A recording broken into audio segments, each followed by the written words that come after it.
പ്രധാന വാർത്തകൾ. 2 ദിവസത്തെ ബാങ്ക് ജീവനക്കാരുടെ പണിമുടക്കിൽ ദേശസാൽകൃത ബാങ്കുകളുടെ പ്രവർത്തനം നിലച്ചു. സമരം മൂലം വലഞ്ഞത് ഇടപാടുകാർ. ദേശീയപാതയിൽ പെരിന്തൽമണ്ണ അങ്ങാടിപ്പുറത്ത് റെയിൽവേ മേൽപ്പാലം നിർമ്മിക്കാൻ തീരുമാനമായി. നിർമ്മാണാനുമതി നൽകിയത് കേന്ദ്ര ഉപരിതല ഗതാഗത മന്ത്രാലയം. ഏഷ്യാനെറ്റിനെതിരെ കേബിൾ TV ഓപ്പറേറ്റർമാർ സമരം ശക്തമാക്കുന്നു. പേ ചാനലിന്റെ പേരിൽ ഏഷ്യാനെറ്റ് നടത്തുന്ന ചൂഷണത്തിൽ പ്രതിഷേധിച്ച് ബുധനാഴ്ച മുതൽ കോടീശ്വരൻ പരിപാടി ബഹിഷ്കരിക്കാൻ MCOA തീരുമാനം. ഓണത്തിന് മികച്ച പച്ചക്കറി കുറഞ്ഞ വിലയ്ക്ക് വിൽപ്പന നടത്താൻ തയ്യാറെടുക്കുകയാണ് കരിമ്പുഴയിലെ VFPCK. പൊതുവിപണിയേക്കാൾ 30% വിലക്കുറവിൽ വിറ്റാലും ലാഭമെന്ന കർഷകർ. മാലിന്യ സംസ്കരണത്തിന് ചിലവ് കുറഞ്ഞ പ്ലാന്റുമായി കൊണ്ടോട്ടി സ്വദേശി കബീർ ഷാ. ഇന്ധനവും വൈദ്യുതിയും വേണ്ടാത്ത പ്ലാന്റ് ഷൊർണൂരിൽ ആരംഭിച്ചു. വാർത്തകളുടെ വിശദാംശങ്ങളിലേക്ക്. ബാങ്ക് ജീവനക്കാർ ദ്വിദിന അഖിലേന്ത്യാ പണിമുടക്കിൽ ഏർപ്പെട്ടതോടെ സംസ്ഥാനത്തെ ബാങ്കിംഗ് മേഖല നിലച്ചു. ബാങ്കിംഗ് ജീവനക്കാരുടെ 9 സംഘടനകളുടെ സംയുക്ത വേദിയായ യുണൈറ്റഡ് ഫോറം ഓഫ് ബാങ്ക് യൂണിയന്റെ ആഭിമുഖ്യത്തിലാണ് ബാങ്ക് ജീവനക്കാരുടെ ദ്വിദിന പണിമുടക്ക്. ബാങ്ക് ജീവനക്കാർ ദ്വിദിന അഖിലേന്ത്യാ പണിമുടക്കിൽ ഏർപ്പെട്ടതോടെ സംസ്ഥാനത്തെ ബാങ്കിംഗ് മേഖലയാകെ നിലച്ചിരിക്കുകയാണ്. കേരളത്തിൽ ദേശസാൽകൃത സ്വകാര്യ ബാങ്കുകൾ ഉൾപ്പെടെ 6000-ഓളം ശാഖകളാണ് സംസ്ഥാനത്ത് ബുധനാഴ്ച അടഞ്ഞുകിടന്നത്. ഇത്രയും ബാങ്കുകൾ വ്യാഴാഴ്ചയും അടഞ്ഞുകിടക്കും. സഹകരണ ബാങ്കുകളും കാർഷിക വികസന ബാങ്കുകളും ഗ്രാമീണ ബാങ്കുകളും ചൊവ്വാഴ്ച പ്രവർത്തിച്ചിരുന്നുവെങ്കിലും ദേശസാൽകൃത ബാങ്കുകളുടെ പണിമുടക്ക് ഈ ബാങ്കുകളുടെ പ്രവർത്തനത്തെയും ബാധിച്ചു. ഗ്രാമപ്രദേശങ്ങളിലെ ബാങ്കു ശാഖകൾ അടച്ചുപൂട്ടാതിരിക്കുക, സേവനം പുറം കരാറുകാരെ ഏൽപ്പിക്കാതിരിക്കുക, ആശ്രിത നിയമനം, പെൻഷൻ, സ്റ്റാഫ് ലോൺ പരിഷ്കരണം തുടങ്ങിയ ആവശ്യങ്ങൾ അംഗീകരിക്കുക തുടങ്ങിയ ആവശ്യങ്ങളും സമരസംഘടനകൾ ഉന്നയിക്കുന്നുണ്ട്. State Bank of India, SBT, Canara Bank, Syndicate Bank, Vijaya Bank, Union Bank, Indian Overseas Bank, Punjab National Bank തുടങ്ങിയ ദേശസാൽകൃത ബാങ്കുകളുടെയും Federal Bank, Catholic Syrian Bank ഉൾപ്പെടെയുള്ള കൊമേഴ്സ്യൽ ബാങ്കുകളുടെയും പെരിന്തൽമണ്ണയിലെ ശാഖകൾ സമരത്തിന്റെ ഭാഗമായി ബുധനാഴ്ച അടഞ്ഞുകിടന്നു. വിവിധ ആവശ്യങ്ങൾ ഉന്നയിച്ച് ദേശസാൽകൃത ബാങ്ക് ജീവനക്കാർ 2 ദിവസം നടത്തുന്ന സമരം തുടങ്ങി. സമരത്തെ തുടർന്ന് ബുധനാഴ്ച ചെറുപ്പശ്ശേരിയിലെ ദേശസാൽകൃത ബാങ്കുകളൊന്നും തുറന്നു പ്രവർത്തിച്ചില്ല. ബാങ്കിംഗ് സേവനം പുറം കരാർവൽക്കരിക്കാതിരിക്കുക, സേവന വ്യവസ്ഥകളിലെ ഏകപക്ഷീയ നിർദ്ദേശം പിൻവലിക്കുക, സേവന വേതനക്രമം അട്ടിമറിക്കുന്ന ഗണ്ടേവാൾ കമ്മിറ്റി ശുപാർശ നടപ്പാക്കരുത് തുടങ്ങിയ ആവശ്യങ്ങൾ ഉന്നയിച്ചാണ് ദേശസാൽകൃത ബാങ്കുകളിലെ ജീവനക്കാർ സമരം നടത്തുന്നത്. 2 ദിവസങ്ങളിലായി നടത്തുന്ന സമരം വ്യാഴാഴ്ചയും തുടരും. സമരത്തെ തുടർന്ന് ചെർപ്പുളശ്ശേരിയിലെ ദേശസാൽകൃത ബാങ്കുകളൊന്നും തുറന്നു പ്രവർത്തിച്ചില്ല. ഇത് ഇടപാടുകാരെ ബുദ്ധിമുട്ടിലാക്കി. സമരമറിയാതെ നിരവധി പേരാണ് രാവിലെ ബാങ്കുകളിലെത്തി മടങ്ങിപ്പോയത്. ദേശസാൽകൃത ബാങ്ക് ജീവനക്കാരുടെ സംഘടനകളുടെ സംയുക്ത സമരസമിതിയുടെ നേതൃത്വത്തിൽ രാജ്യത്തെ ചെറുകിട സ്വകാര്യ വിദേശ ബാങ്കുകളിൽ നിന്നായി 10 ലക്ഷത്തോളം വരുന്ന ജീവനക്കാരാണ് സമരരംഗത്തുള്ളത്. പാലക്കാട് ജില്ലയിൽ വ്യാഴാഴ്ച മുതൽ സ്വകാര്യ ബസ് തൊഴിലാളികൾ നടത്താൻ നിശ്ചയിച്ചിരുന്ന അനിശ്ചിതകാല സമരം പിൻവലിച്ചു. ജില്ലാ കളക്ടറുടെ സാന്നിധ്യത്തിൽ ബസ് ഉടമകൾ, തൊഴിലാളി സംഘടനകൾ എന്നിവരുമായി നടത്തിയ ചർച്ചയിലാണ് സമരം പിൻവലിക്കാൻ തീരുമാനിച്ചത്. പെരിന്തൽമണ്ണ അങ്ങാടിപ്പുറത്ത് റെയിൽവേ മേൽപ്പാലം നിർമ്മിക്കുന്നതിന് കേന്ദ്ര ഉപരിതല ഗതാഗത മന്ത്രാലയത്തിന്റെ അനുമതി ലഭിച്ചു. കേന്ദ്ര ഉപരിതല ഗതാഗത മന്ത്രാലയത്തിന്റെ അംഗീകാരം ലഭിച്ച മേൽപ്പാലത്തിന് റെയിൽവേ മന്ത്രിയുടെ അനുമതിയും ലഭിച്ചു. ദീർഘനാളത്തെ ആവശ്യമാണ് കോഴിക്കോട് പാലക്കാട് ദേശീയപാതയിൽ അങ്ങാടിപ്പുറത്ത് റെയിൽവേ ഗേറ്റിൽ മേൽപ്പാലം വേണമെന്നത്. ഷൊർണൂർ നിലമ്പൂർ, നിലമ്പൂർ ഷൊർണൂർ പാസഞ്ചർ ട്രെയിനുകൾ 12 തവണയും, നിലമ്പൂർ തിരുവനന്തപുരം, തിരുവനന്തപുരം നിലമ്പൂർ രാജധാനി എക്സ്പ്രസ് ദിനംപ്രതി 4 തവണയും ഇതുവഴി കടന്നു പോകുന്നുണ്ട്. ഇത്രയും തവണ അങ്ങാടിപ്പുറത്തെ റെയിൽവേ ഗേറ്റ് അടക്കുന്നതും പതിവാണ്. അങ്ങാടിപ്പുറത്തെ റെയിൽവേ ഗേറ്റ് അടക്കുന്നതോടെ അങ്ങാടിപ്പുറം ജംഗ്ഷൻ മുതൽ പെരിന്തൽമണ്ണ ജൂബിലി ജംഗ്ഷൻ വരെ ഗതാഗത കുരുക്ക് രൂക്ഷമാവുന്നത് പതിവ് കാഴ്ചയാണ്. ഗതാഗത കുരുക്ക് രൂക്ഷമായ സാഹചര്യത്തിൽ അങ്ങാടിപ്പുറത്ത് റെയിൽവേ മേൽപ്പാലം വേണമെന്ന ആവശ്യവുമായി വിവിധ സംഘടനകളും രംഗത്തുണ്ടായിരുന്നു. എന്നാൽ സാങ്കേതിക പ്രശ്നങ്ങളും എതിർപ്പുകളും ഉയർന്നതോടെ റെയിൽവേ മേൽപ്പാലം നിർമ്മാണ നടപടികൾക്ക് തടസ്സമായി. കേന്ദ്ര മന്ത്രാലയത്തിന്റെ അംഗീകാരം ലഭിച്ചതോടെ തടസ്സങ്ങളെല്ലാം നീങ്ങി റെയിൽവേ മേൽപ്പാലത്തിന് അനുമതി ലഭിച്ചിരിക്കുകയാണിപ്പോൾ. കേന്ദ്രമന്ത്രി E. അഹമ്മദ്, മന്ത്രി മഞ്ഞളാംകുഴി അലി, TA അഹമ്മദ് കബീർ MLA എന്നിവരുടെ ശ്രമഫലമായാണ് നടപടികൾ വേഗത്തിലായത്. കേന്ദ്ര സർക്കാരിന്റെ അനുമതി വന്ന സാഹചര്യത്തിൽ പെരിന്തൽമണ്ണയിലെയും അങ്ങാടിപ്പുറത്തെയും ഗതാഗത കുരുക്ക് പരിഹരിക്കാൻ സാധ്യമാകുന്ന മേൽപ്പാലം വേഗത്തിൽ നിർമ്മിക്കുകയാണ് വേണ്ടതെന്ന് വിവിധ സംഘടനകളുടെ ഭാരവാഹികൾ പറഞ്ഞു. അങ്ങാടിപ്പുറം റെയിൽവേ മേൽപ്പാലം ഈ പെരിന്തൽമണ്ണ പ്രദേശത്തുകാർക്ക് മാത്രമല്ല, ഈ റൂട്ടിലൂടെ, അതായത് പാലക്കാട് കോഴിക്കോട് ഹൈവേയിലൂടെ യാത്ര ചെയ്യുന്ന ഏതൊരാളെയും ഒരു പേടി സ്വപ്നമായിരുന്നു. അത് വളരെ കാലത്തെ ശ്രമത്തിനും മുറവിളിക്കും ശേഷം നാഷണൽ ഹൈവേ അതോറിറ്റി ഇതിന് അപ്രൂവൽ കൊടുത്തു എന്നറിഞ്ഞതിൽ വളരെ സന്തോഷമുണ്ട്. ഇതിന്റെ നിർമ്മാണം തുടങ്ങിയാൽ 15 മാസം കൊണ്ട് പൂർത്തിയാക്കുമെന്നാണ് അറിയാൻ കഴിഞ്ഞത്. പക്ഷെ ആ സമയത്ത് ആശങ്കകൾ ഉണ്ടായിരിക്കാൻ ജനങ്ങൾക്ക് ചെറിയ ബുദ്ധിമുട്ടുകളൊക്കെ സഹിക്കേണ്ടി വരും. എങ്കിൽ പോലും അതിനുള്ള പരിഹാരങ്ങൾ അതിനുള്ള ബദൽ സംവിധാനങ്ങളൊക്കെ ചെയ്തുകൊണ്ട് ആ ബുദ്ധിമുട്ട് കുറക്കുക എന്നുള്ള ഒരു സമീപനം ഗവൺമെൻറ് ഭാഗത്തു നിന്നുണ്ടായാൽ വളരെ വലിയ പ്രയാസമില്ലാതെ ഇത് തരണം ചെയ്യാൻ കഴിയുമെന്നാണ് ഞാൻ പ്രതീക്ഷിക്കുന്നത്. പെരിന്തൽമണ്ണയുടെ ഗതാഗത കുരുക്ക് പരിഹരിക്കുവാൻ വേണ്ടി പെരിന്തൽമണ്ണയിലെ മർച്ചൻ്റ് അസോസിയേഷൻ വളരെ അധികം ത്യാഗം സഹിച്ച ഒരു സംഭവമാണ് യാഥാർത്ഥ്യമാകാൻ പോകുന്നത്. റെയിൽവേ മേൽപ്പാലം പെരിന്തൽമണ്ണയുടെ മാത്രമല്ല മലപ്പുറം ജില്ലയുടെയും കൂടിയൊരു ആവശ്യമാണ്. അത് പെരിന്തൽമണ്ണ വ്യാപാര രംഗത്തും സാധാരണക്കാരായ ജനങ്ങളിലും വളരെ ഉപകാരപ്രദമായിരിക്കും എന്നുള്ള കാര്യത്തിൽ സംശയമില്ല. റോഡ് ബ്രിഡ്ജസ് ആൻഡ് കോർപ്പറേഷൻ തയ്യാറാക്കിയ പദ്ധതി റിപ്പോർട്ട് കേന്ദ്ര റെയിൽവേ മന്ത്രാലയത്തിന് നേരത്തെ സമർപ്പിച്ചിരുന്നു. അങ്ങാടിപ്പുറം അൽപ്പാക്കുളം മുതൽ പോളിടെക്നിക് ക്വാർട്ടേഴ്സ് വരെ നീളത്തിലും 8.5 മീറ്റർ വീതിയിലുമായിരിക്കും പാലത്തിന്റെ നിർമ്മാണം. 20 കോടി രൂപ ചിലവ് കണക്കാക്കിയ പദ്ധതി ചിലവ് പകുതി സംസ്ഥാന സർക്കാരും പകുതി കേന്ദ്ര സർക്കാരും വഹിക്കാനാണ് തീരുമാനം. കേന്ദ്ര ഉപരിതല ഗതാഗത മന്ത്രാലയത്തിന്റെയും റെയിൽവേ മന്ത്രാലയത്തിന്റെയും അനുമതി ലഭിച്ച മേൽപ്പാലത്തിന്റെ നിർമ്മാണത്തിന്റെ സ്ഥലമെടുക്കൽ നടപടികൾ ഉടൻ ആരംഭിക്കും. ഈ ഭാഗത്ത് പാത ഇരട്ടിപ്പിക്കുന്ന പ്രവൃത്തി പൂർത്തിയായതിനാൽ റെയിൽവേ മേൽപ്പാലം നിർമ്മിക്കുന്നതിന് കൂടുതൽ സ്ഥലം ഏറ്റെടുക്കേണ്ടി വരില്ലെന്നാണ് കരുതുന്നത്. മാലിന്യ നിർമ്മാർജ്ജനം ഇന്ന് സമൂഹത്തിൽ വലിയ പ്രശ്നമായി മാറുമ്പോൾ ആധുനിക രീതിയിലുള്ള മാലിന്യ സംസ്കരണ പ്ലാന്റ് ജനശ്രദ്ധ നേടുന്നു. പ്ലാസ്റ്റിക് അടക്കമുള്ള മാലിന്യങ്ങൾ പൂർണ്ണമായും സംസ്കരിക്കാൻ കഴിയുന്നതാണ് ഇതിന്റെ പ്രത്യേകത. ആധുനിക സമൂഹം നേരിടുന്ന ഏറ്റവും വലിയ വെല്ലുവിളിയാണ് മാലിന്യ പ്രശ്നം. മാലിന്യ സംസ്കരണത്തിന് പുതുവഴികൾ തേടുന്നതിനിടെയാണ് ആധുനിക രീതിയിലുള്ള മാലിന്യ സംസ്കരണ പ്ലാന്റ് ജനശ്രദ്ധ ആകർഷിക്കുന്നത്. കഴിഞ്ഞ ദിവസം ഷൊർണൂരിലെ ഒരു പ്രമുഖ ഓഡിറ്റോറിയത്തിലാണ് ഈ സംസ്കരണ യൂണിറ്റ് സ്ഥാപിച്ചത്. നഗരസഭാ ചെയർമാൻ M.R. മുരളി ഉദ്ഘാടനം നിർവഹിച്ചു. മറ്റ് ജനപ്രതിനിധികളും കമ്പനി ഉദ്യോഗസ്ഥരും ചടങ്ങിൽ പങ്കെടുത്തു. പ്ലാസ്റ്റിക് ഉൾപ്പെടെയുള്ള മാലിന്യങ്ങൾ പൂർണ്ണമായും സംസ്കരിക്കാൻ കഴിയുന്നതാണ് ഈ മാലിന്യ സംസ്കരണ യൂണിറ്റ്. ഇന്ധനമോ വൈദ്യുതിയോ ആവശ്യമില്ലാതെ വായു പ്രത്യേക രീതിയിൽ ക്രമീകരണം നടത്തിയാണ് പ്ലാന്റിന്റെ പ്രവർത്തനം. പ്ലാസ്റ്റിക് ഉൾപ്പെടെയുള്ളവ സംസ്കരിച്ച് കിട്ടുന്ന ചാരം കൃഷി ആവശ്യത്തിന് ഉപയോഗിക്കുകയും ചെയ്യാം.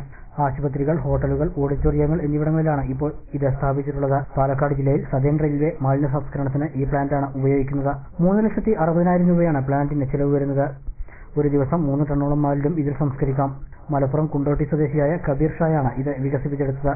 ആരോഗ്യവകുപ്പിന്റെയും ശുചിത്വ മിഷന്റെയും സഹകരണത്തോടെ ഇത്തരത്തിലുള്ള ചെറിയ യൂണിറ്റുകൾ നിർമ്മിച്ച് വീടുകളിലേക്ക് പദ്ധതി വിപുലപ്പെടുത്താനും കമ്പനിക്ക് ലക്ഷ്യമുണ്ട്.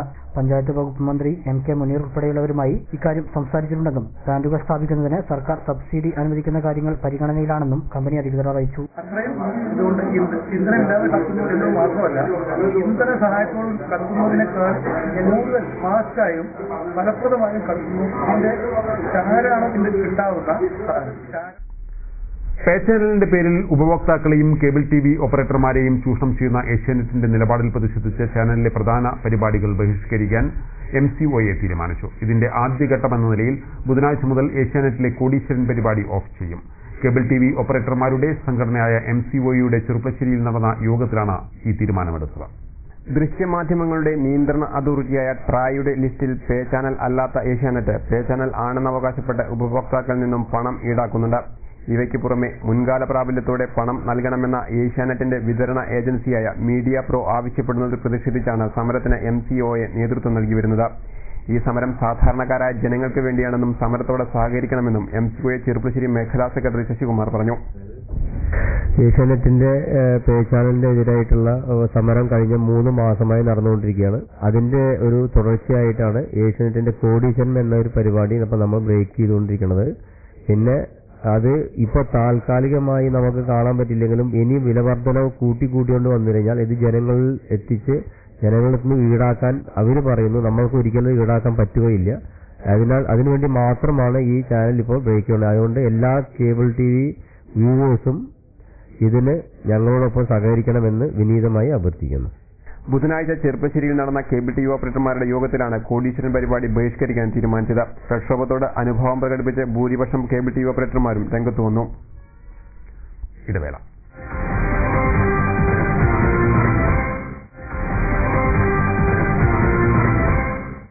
വാർത്തകൾ തുടരുന്നു.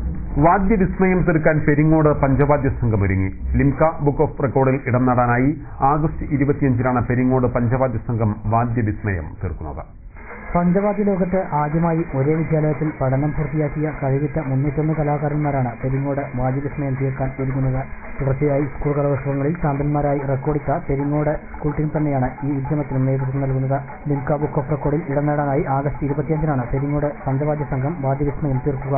മന്ത്രി എ പി അനിൽകുമാർ ചടങ്ങ് ഉദ്ഘാടനം ചെയ്യും. ജില്ലാ പഞ്ചായത്ത് പ്രസിഡന്റ് ടി എൻ കണ്ടമുത്തനും മറ്റ് ജനപ്രതിനിധികളും ചടങ്ങിൽ പങ്കെടുക്കും. വാദ്യമേള രംഗത്ത് പ്രശസ്തരായ മട്ടന്നൂർ ശങ്കരൻകുട്ടി, ചെറുപ്പശ്ശേരി ശിവൻ തുടങ്ങിയവരും ചടങ്ങിന് സാക്ഷ്യം വഹിക്കാനെത്തും. തൊഴിലധിഷ്ഠിത വിദ്യാഭ്യാസത്തിന് ഊന്നൽ നൽകി പെരിങ്ങോട് സ്കൂളിൽ ആരംഭിച്ച പഞ്ചവാദ്യ കളരി 37 വർഷം പിന്നിടുന്ന വേളയിലാണ് മറ്റൊരു ചുവടുവെപ്പിന് ഈ പഞ്ചവാദ്യ സംഘം അരങ്ങു തീർക്കുന്നത്.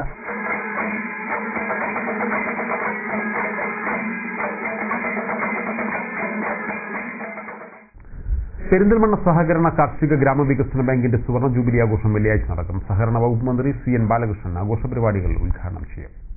1962 ആരംഭിച്ച പെരിന്തൽമണ്ണ സഹകരണ കാർഷിക ഗ്രാമവികസന ബാങ്കിന്റെ പ്രവർത്തനം 50 വർഷം പിന്നിടുകയാണ്.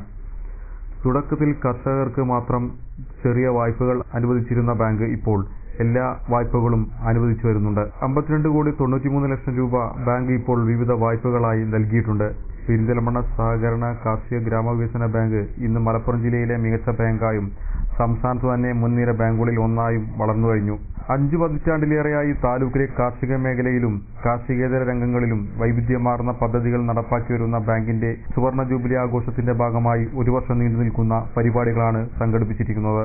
സുവർണ ജൂബിലി ആഘോഷത്തിന്റെ ഉദ്ഘാടനം വെള്ളിയാഴ്ച പെരിന്തൽമണ്ണ മുനിസിപ്പൽ ടൗൺ ഹാളിൽ നടക്കുന്ന ചടങ്ങിൽ സഹകരണ വകുപ്പ് മന്ത്രി സി എൻ ബാലകൃഷ്ണൻ ഉദ്ഘാടനം ചെയ്യുമെന്ന് ബാങ്ക് ഭരണസമിതി ഭാരവാഹികൾ അറിയിച്ചു. നഗരവികസന വകുപ്പ് മന്ത്രി മഞ്ഞളാംകുഴലി ചടങ്ങിൽ അധ്യക്ഷത വഹിക്കും. നെൽകൃഷിക്കാർക്കുള്ള അവാർഡ് വിതരണം പി ശ്രീരാമകൃഷ്ണൻ എംഎൽഎയും നിർവഹിക്കും. വിവിധ സഹായ പദ്ധതികൾ ചടങ്ങിൽ വിതരണം ചെയ്യും. പരിപാടിയുടെ ഭാഗമായി സഹകരണ സെമിനാറും സുഹൃത്ത് സമ്മേളനവും നടക്കും. സുവർണ ജൂബിലി ആഘോഷത്തോടനുബന്ധിച്ചു വിവിധ വായ്പകളും നിക്ഷേപ പദ്ധതികളും തുടങ്ങിയിട്ടുണ്ടെന്ന് ബാങ്ക് അധികൃതർ വാർത്താസമ്മേളനത്തിൽ അറിയിച്ചു. വാർത്താ സമ്മേളനത്തിൽ bank president N P Unnikrishnan, secretary C P Vijayan, assistant secretary Shibu Manazhi, agricultural officer Shakeel Ahammed, ഡയറക്ടർമാരായ K Ajayakumar, K Narayanan, John Antony, Sekharan Nair, M Krishnankutty, A Hamsa, programme committee chairman C P Ramadas, P P Kunhiraman തുടങ്ങിയവർ പങ്കെടുത്തു. ഇനി ഓണ വിശേഷങ്ങളുമായി ഓണം പൊന്നോണം.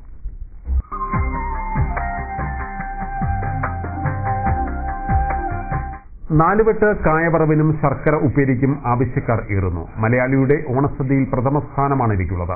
പച്ചക്കായ്ക്ക് വില കൂടിയാൽ മാത്രമേ നാലുവെട്ടിനും ശർക്കര ഉപ്പേരിക്കും വില വർദ്ധിക്കൂ എന്നാണ് കച്ചവടക്കാർ പറയുന്നത്.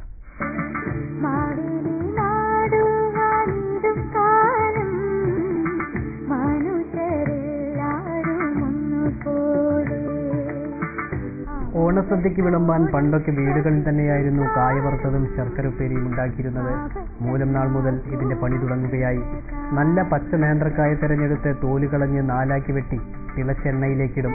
3/4 ഭാഗവും മൂപ്പായി കഴിഞ്ഞാൽ ഉപ്പുവെള്ളം ഒഴിച്ച് കോരിയെടുക്കും. ശർക്കര ഉപ്പേരിക്കുള്ളത് ശർക്കര മാവിൽ മുക്കിയാണ് എണ്ണയിലേക്കിടുക. കായവറുത്തതും ശർക്കര ഉപ്പേരിയും വിപണിയിൽ യഥേഷ്ടം ലഭിച്ചു തുടങ്ങിയതോടെ വീടുകളിൽ ഉണ്ടാക്കുന്ന പതിവ് മാറി വിപണിയിൽ നിന്നും വാങ്ങിത്തുടങ്ങി. 4ആയി വെട്ടിയ കായ വറുത്തതിനും ശർക്കര ഉപ്പേരിക്കും 200 രൂപയാണ് ഇപ്പോഴത്തെ വില. പച്ചക്കായയ്ക്ക് വിലക്കയറ്റമുണ്ടായാൽ മാത്രമേ വില ഇനിയും കൂടാൻ സാധ്യതയുള്ളൂ എന്നാണ് വ്യാപാരികൾ പറയുന്നത്. മലയാളിയുടെ ഓണസദ്യ കെങ്കേമമാക്കാൻ നാലുവെട്ടിയുടെയും ശർക്കര ഉപ്പേരിയുടെയും പണിപ്പുരയിലാണ് വ്യാപാരികൾ.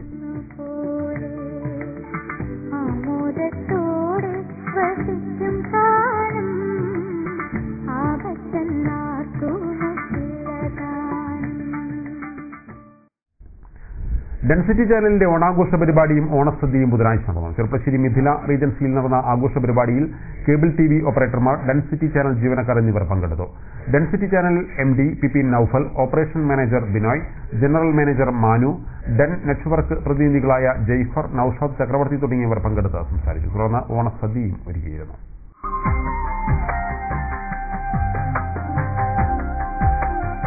വരുമാനമില്ലെന്ന കാരണത്താൽ പച്ചക്കറി കൃഷിയിൽ നിന്നും അകന്നുപോകുന്ന കർഷകരെ പച്ചക്കറി കൃഷിയിലേക്ക് ആകർഷിച്ച് ആവേശം പകരുകയാണ് കരിമ്പുഴയിലെ സർക്കാർ നിയന്ത്രണത്തിലുള്ള VFPCK.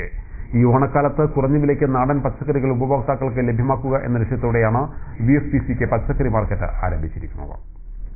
ഈ ഓണത്തിന് പൊതുവിപണിയിലെ പച്ചക്കറി വിലയിൽ നിന്നും 30% കുറച്ച് ആവശ്യക്കാർക്ക് നൽകുകയാണ് കരിമ്പുഴയിലെ VFPCK ചെയ്യുന്നത്.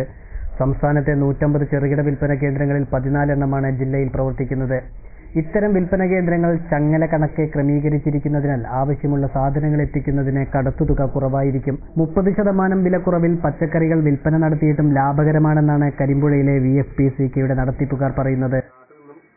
കഴിയാത്തത് പുറത്തുനിന്നും കൊണ്ടുവന്നിട്ട് ഇവിടെ കൃഷി ചെയ്യുന്ന ആൾക്കാരുടെ പച്ചക്കറി സാധനങ്ങൾക്ക് ന്യായമായ വില കൊടുക്കുകയും അത് ഗുണഭോക്താവിന് വില കുറച്ച് കൊടുക്കുന്നതിന് വേണ്ടിയിട്ടാണ് ഈ സർക്കാരിൻ്റെ നിർദ്ദേശപ്രകാരവും ഈ പച്ചക്കറി സ്റ്റാൾ തുടങ്ങിയിട്ടുള്ളത്. ഈ നേന്ത്രക്കായ്ക്ക് തന്നെ പുറത്ത് ഉള്ള വിലയേക്കാളും 30% നേന്ത്രക്കായ്ക്കും മറ്റ് എല്ലാ പച്ചക്കറി സാധനങ്ങൾക്കും പുറത്ത് എത്ര വേണോ വില വെക്കുന്ന അതിൻ്റെ 30% ഇവിടെ കിഴിവ് കൊടുക്കുന്നുണ്ട്. അത് ഗവൺമെൻറ് ഡയറക്ഷൻ പ്രകാരം ചെയ്തു വരുന്നതാണ്.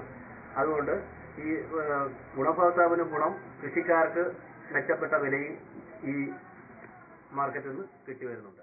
കൂടാതെ ഇതിൽ നിന്നും ലഭിക്കുന്ന ലാഭവിഹിതം കർഷകർക്ക് തന്നെയാണ് നൽകുക.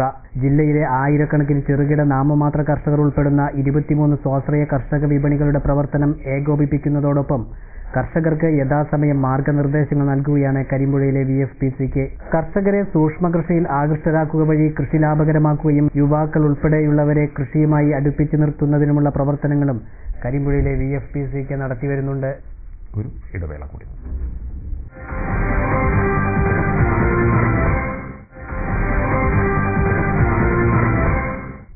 വാർത്തകൾ തുടരുന്നു. മണ്ണാർക്കാട് ബ്ലോക്ക് തല കുടുംബശ്രീ സംരംഭകരുടെ നേതൃത്വത്തിൽ ഓണച്ചന്തയ്ക്ക് തുടക്കമായി. അടുത്ത ചൊവ്വാഴ്ച വരെ മണ്ണാർക്കാട് ഗ്രാമപഞ്ചായത്തിന് സമീപമാണ് ഓണച്ചന്ത പ്രവർത്തിക്കുക. തുണിത്തരങ്ങൾ, റെഡിമെയ്ഡ് വസ്ത്രങ്ങൾ, പച്ചക്കറികൾ, അച്ചാർ, മധുരപലഹാരങ്ങൾ, മൺചട്ടികൾ, വിത്തുകൾ തുടങ്ങി വിവിധ ഉൽപ്പന്നങ്ങൾ ചന്തയിൽ ഒരുക്കിയിട്ടുണ്ട്. വിലക്കുറവിനൊപ്പം മായം കലരാത്ത ഉൽപ്പന്നങ്ങളാണ് ചന്തയിൽ വിൽപ്പന നടത്തുന്നതെന്ന് സംരംഭകർ അവകാശപ്പെട്ടു. Block panchayat president P. Rafeekha ചന്തയുടെ ഉദ്ഘാടനം നിർവഹിച്ചു. Panchayat president K. റഫീഖ് അധ്യക്ഷത വഹിച്ചു. P. അഹമ്മദ് അഷ്റഫ്, പഞ്ചായത്ത് പ്രസിഡന്റുമാർ തുടങ്ങിയവർ സംസാരിച്ചു. ആഗസ്റ്റ് 25-ന് ചെറുപ്പശ്ശേരി ഗ്രാമപഞ്ചായത്ത് സംഘടിപ്പിക്കുന്ന പൂക്കള മത്സരം കൂടിയാലോചന ഇല്ലാതെയാണ് തീരുമാനിച്ചതെന്ന് ആരോപിച്ച് UDF അംഗങ്ങൾ സെക്രട്ടറിക്ക് പരാതി നൽകി. ഗ്രാമപഞ്ചായത്തും വ്യാപാരി വ്യവസായി സമിതിയും ചെറുപ്പശ്ശേരി കോഓപ്പറേറ്റീവ് അറബ് ബാങ്കും സംയുക്തമായി പൂക്കള മത്സരം നടത്താനാണ് തീരുമാനിച്ചിരിക്കുന്നത്. ഇതിനെതിരെയാണ് UDF അംഗങ്ങളായ PP വിനോദ് കുമാർ, OK ചന്ദ്രൻ, C Shanthakumari, KK Azeez, P Ramkumar എന്നിവർ ഒപ്പിട്ട പരാതി സെക്രട്ടറിക്ക് നൽകിയത്. തീരുമാനം ഏകപക്ഷീയമാണെന്നും അധികാര ദുർവിനിയോഗമാണെന്നും PP വിനോദ് കുമാർ കുറ്റപ്പെടുത്തി. ഗണേശോത്സവത്തോടനുബന്ധിച്ച് മണ്ണാർക്കാട് ഗണേശ വിഗ്രഹ നിമഞ്ജന ശോഭയാത്ര സംഘടിപ്പിച്ചു. ഹിന്ദു ഐക്യവേദി മണ്ണാർക്കാട് താലൂക്ക് കമ്മിറ്റിയുടെ ആഭിമുഖ്യത്തിലാണ് പരിപാടി നടന്നത്. ഭാരതീയ ഖേദ് മസ്ദൂർ യൂണിയന്റെ ആഭിമുഖ്യത്തിൽ കരിമ്പുഴ 1 വില്ലേജ് ഓഫീസിലേക്ക് ധർണ സംഘടിപ്പിച്ചു. ധർണ യൂണിയൻ ശ്രീകൃഷ്ണപുരം മണ്ഡലം പ്രസിഡന്റ് KT രാമേന്ദ്രൻ ഉദ്ഘാടനം ചെയ്തു. പെൻഷൻ തുക 1000 രൂപയാക്കി വർദ്ധിപ്പിക്കണമെന്നാവശ്യപ്പെട്ട് ഭാരതീയ ഖേദ് മസ്ദൂർ യൂണിയന്റെ ആഭിമുഖ്യത്തിലാണ് സംസ്ഥാനത്തൊട്ടാകെ നടത്തുന്ന പ്രക്ഷോഭങ്ങളുടെ ഭാഗമായാണ് കരിമ്പുഴ 1 വില്ലേജ് ഓഫീസ് ധർണ സംഘടിപ്പിച്ചത്. ധർണയിൽ P. പ്രഭാകരൻ അധ്യക്ഷത വഹിച്ചു. E. Raman, K. Narayanan, M. Narayanankutty തുടങ്ങിയവർ സംസാരിച്ചു. ധർണയ്ക്ക് മുന്നോടിയായി പ്രകടനവും നടന്നു. പ്രധാന വാർത്തകൾ വീണ്ടും. 2 ദിവസത്തെ ബാങ്ക് ജീവനക്കാരുടെ പണിമുടക്കിൽ ദേശസാൽകൃത ബാങ്കുകളുടെ പ്രവർത്തനം നിലച്ചു. സമരം മൂലം വലഞ്ഞത് ഇടപാടുകാർ. ദേശീയപാതയിൽ പെരിന്തൽമണ്ണ അങ്ങാടിപ്പുറത്ത് റെയിൽവേ മേൽപ്പാലം നിർമ്മിക്കാൻ തീരുമാനമായി. നിർമ്മാണാനുമതി നൽകിയത് കേന്ദ്ര ഉപരിതല ഗതാഗത മന്ത്രാലയം. ഏഷ്യാനെറ്റിനെതിരെ കേബിൾ TV ഓപ്പറേറ്റർമാർ സമരം ശക്തമാക്കുന്നു. പേ ചാനലിന്റെ പേരിൽ ഏഷ്യാനെറ്റ് നടത്തുന്ന ചൂഷണത്തിൽ പ്രതിഷേധിച്ച് ബുധനാഴ്ച മുതൽ കോടീശ്വരൻ പരിപാടി ബഹിഷ്കരിക്കാൻ MCOA തീരുമാനം. ഓണത്തിന് മികച്ച പച്ചക്കറി കുറഞ്ഞ വിലയ്ക്ക് വിൽപ്പന നടത്താൻ തയ്യാറെടുക്കുകയാണ് കരിമ്പുഴയിലെ VFPCK. പൊതുവിപണിയേക്കാൾ 30% വിലക്കുറവിൽ വിറ്റാലും ലാഭമെന്ന കർഷകർ. മാലിന്യ സംസ്കരണത്തിന് ചിലവ് കുറഞ്ഞ പ്ലാന്റുമായി കൊണ്ടോട്ടി സ്വദേശി കബീർ ഷാ. ഇന്ധനവും വൈദ്യുതിയും വേണ്ടാത്ത പ്ലാന്റ് ഷൊർണൂരിൽ ആരംഭിച്ചു.